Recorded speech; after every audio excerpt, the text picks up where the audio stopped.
so delicious. It's Vancouver Island's Pizza Reviews. Hey everyone, it's Clint from Vancouver Island Pizza Reviews. I know this is a little bit weird, different setup today. So I woke up this morning and I was gonna go and do standard pizza and Fernwood, and they would have been the 2.0s because I did them last year. And basically my idea when I first started doing this stuff was when I was gonna redo my places, the 2.0s annually, I wanted to have a guest for those locations. Because I'm not going to do all of them over again in Victoria. I'm hoping to, kind of do the rest of the places on Vancouver Island. So I kind of want to save, Standard and Fernwood and Willows and places like that till I have a guest. Because I do have a bunch of people lined up. But just with everything going on right now with the whole lockdown, I decided this morning, you know what, I can just start reviewing some frozen pizzas, which will be kind of fun. I haven't had a lot of frozen pizzas in my life, so it kind of gives me a reason also to try a bunch. So it'll be interesting. We'll kind of get to the bottom of which is the best frozen pizza. People can kind of chime in their opinions like usual. And it also allows me to down the road when I'm on my travels, if I find any obscure places that make frozen pizzas, I can review those.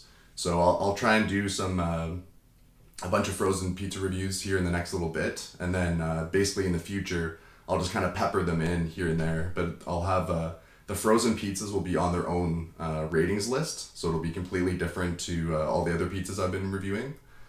So don't compare these ratings to regular pizza places. I had a trip planned to Nanaimo, and I've got 20 places on the list to do up there, but I just figured if anything was to happen and somebody asks me, what's the essential reason for me to be up there, pizza reviews probably wouldn't be the best answer. So I just figured I'd do this. I hope you guys don't mind too much. It's just temporary, but it'll be kind of fun. It's going to be the same criteria. I'm also going to add in, I'm going to mention what the kind of sodium content is for each one and the carbohydrates content. We're going to be doing in the month of July, it's going to be all specialty pies. So it's going to be called Specialty Pie July. So I'm going to try and kind of formulate a list of people's favorite specialty pies from different locations. Kind of narrow the list down to the best places that people want to see, and just do a whole bunch of specialty pies for the month of July. Hope you guys like my setup here. I tried to do my best. I don't usually have pizza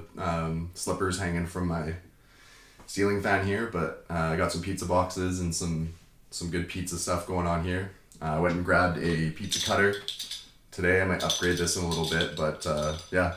So today we are doing I'm probably gonna get these all wrong, but it's all good.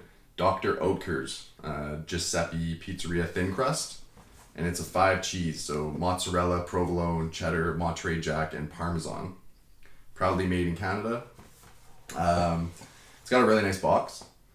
So the sodium content on this one is 440 milligrams. It's 18% of your daily intake. And the carbohydrates on this one are 8% of your daily intake with 24 grams of carbs. So this one was middle rack of the oven for 400 degrees Fahrenheit for 14 minutes. It says 13 to 14 minutes, so I put it in for 14 because I do like a crispier crust. It's been sitting for a little while, so this is probably not the best, but it's my first one, so I'll just kind of take that into account. And I'm always going to follow the exact rules on the box because I don't want any companies to get any special extra crispy crust or anything like that. So whatever it says on the box is what I'm going to do and how I'm going to cook it. So let's check this one out. I'm also excited because there's I think Dr. Oetker has a chocolate pizza. So there's going to be some interesting ones that I'll review for you guys.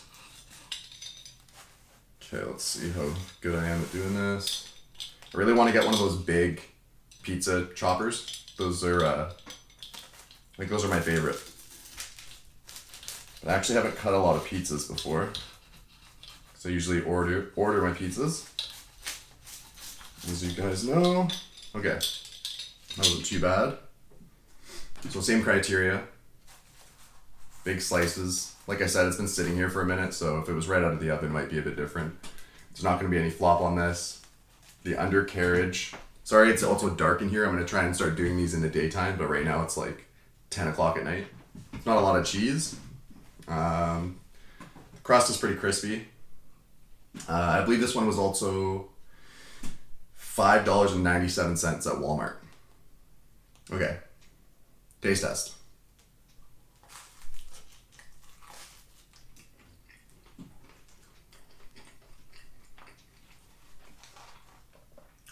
I'm also hungry right now,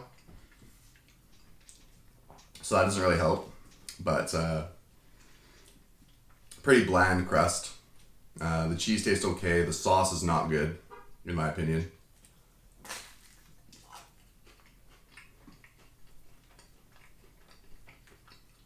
The sauce on this tastes like when you get like those, what are they called? Those little packs you get as a kid that have like the, you know, you make your own pizzas. I can't remember what they're called, but I'll remember and I'll edit it into the video.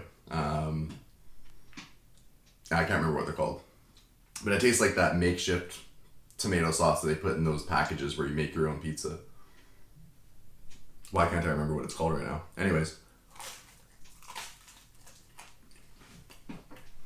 Okay. I'm going to try my best to get a crust bite here.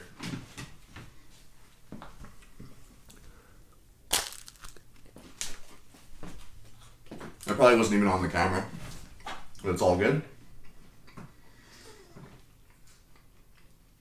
That crust wasn't terrible at the end. I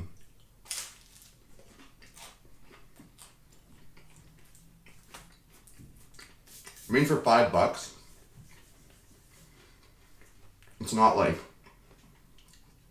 it's not brutal.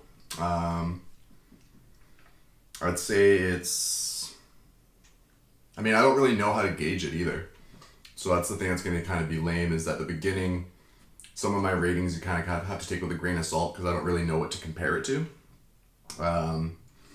It seems like it would be just above, you know, your average, like a 5 out of 10.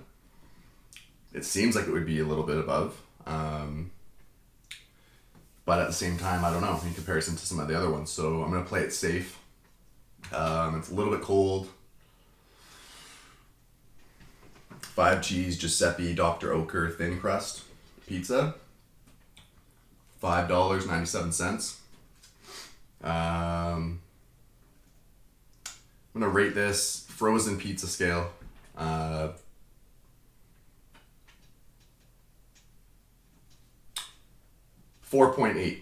out of 10.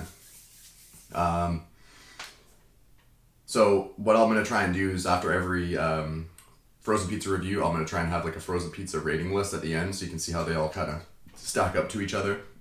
And I'm hoping by the end of the year to do some sort of put out some sort of a list that has, you know, the top Neapolitan, Sicilian, frozen pizza, kind of football style pizza, and all those different categories. Like I said, lots of stuff in the works. Just trying to keep consistent and put these videos out for you guys. I also may, because the frozen pizzas are so accessible and I can do it here at home, lockdown reviews we're going to call them. I may, not this week, but I may start doing like 5 a week, so Monday through Friday, as far as frozen pizza reviews. Alright guys, I think that's it for the first frozen pizza review. On to the next one. Hey everyone, thanks for watching my frozen pizza review of Dr. Oetker's Thin Crust 5 Cheese Pizza. Please subscribe on YouTube and hit that like button if you can. Cheers.